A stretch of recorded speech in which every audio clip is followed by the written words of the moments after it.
Good morning, Chairman Conway, Ranking Member Peterson, and members of the committee. I want to thank you for allowing me to testify today on behalf of the U.S. rice industry. My name is Jamie Warshaw. I'm CEO of Farmers Rice Milling Company, a small milling company in Lake Charles, Louisiana, which employs about 90 people. I currently serve and testify today here for not only what I believe, but also for the beliefs of the U.S. rice industry. In addition to milling rice for both domestic and export customers, Farmers Rice Mill has provided rice to feed hungry people as part of the U.S. food aid programs globally for many years. Over the past 10 years alone, our mill has provided 300,000 metric tons of rice to successful food aid programs such as USAID, Food for Peace, USDA Food for Progress, and the McGovern-Dole Food for Education.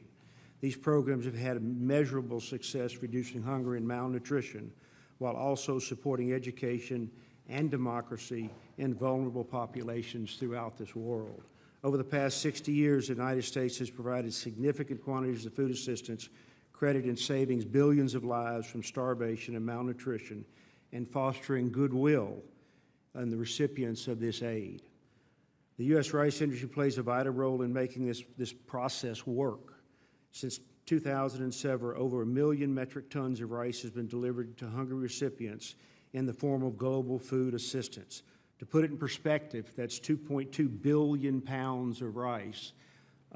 Basically, a serving is a quarter pound of rice, so we've reached 10 billion people since 2007 through these feeding programs. By far, rice is the most consumed commodity in the world. 50% of the people depend on rice for the majority of their caloric intake every day throughout this world. There's things happening in the rice industry that are changing, and it will play a vital role in what we're doing going forward, and that's fortification of rice, which provides 8 critical micronutrients, including iron, vitamin A, and one of the new cutting-edge products that we are developing is fortified rice. U.S. Rice has continued to work with USAID and USDA and other aid organizations to increase the successful and effective use of fortified rice in food assistance. Unfortunately, despite all our efforts by the U.S. and other countries, there's still a significant number of people across the world that are considered food insecure. I appreciate efforts by USAID and various members of Congress who are looking for ways to make food aid programs more effective, but I have serious concerns about many of the policy proposals and reforms that have been laid on the table this year. In-kind food aid has been an essential part of the U.S. Global Food Assistance Program since its inception. When I sell rice from our mill to be used in food aid, I know it's grown in the U.S., it's processed in the U.S., packed in the U.S., and distributed in bags that feature the label "From the American People." This is a clear statement of the commitment of the U.S. to global food insecurity and is a symbol that is intended to help foster international goodwill. A simple symbol is a huge benefit nonetheless. Proposed methods of replacing in-kind aid with cash vouchers or local regional procurement have serious and extensively flawed, or documented to be extensively flawed.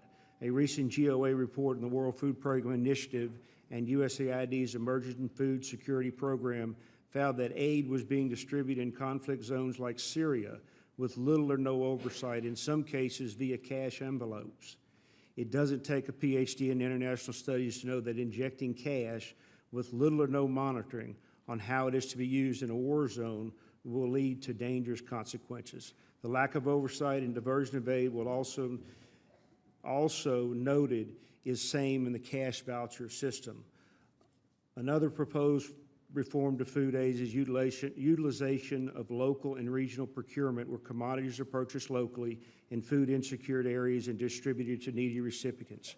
By increasing the local demand for commodities, LRP can spike the cost of food, widen the circle of food insecurity, and turn many of those that could have afforded food prior to the intervention into recipients of food aid themselves. Additional issues with quality and food safety concerns have arisen with products purchased overseas. In 2004, a farm bill was signed just a year and a half ago, 2014, I'm sorry.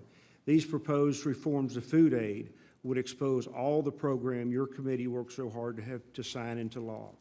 It's important to me running an agricultural business and to the rice farmers that I serve that we work to keep the Farm Bill intact and maintain some sense of certainty over a 5-year period in its authorization. The continued delivery of in-kind food aid will help to avoid many of these potential consequences of program reforms.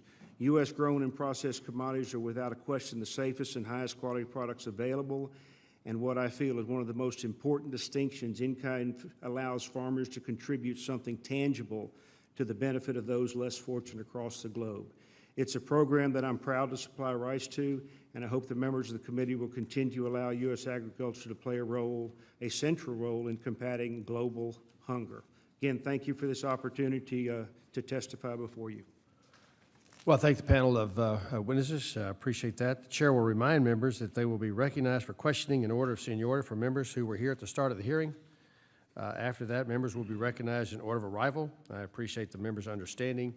And with that, I will go to break with tradition and go to the chairman of the subcommittee of jurisdiction, Mr. Rouser, for 5 minutes. Thank you, Mr. Chairman.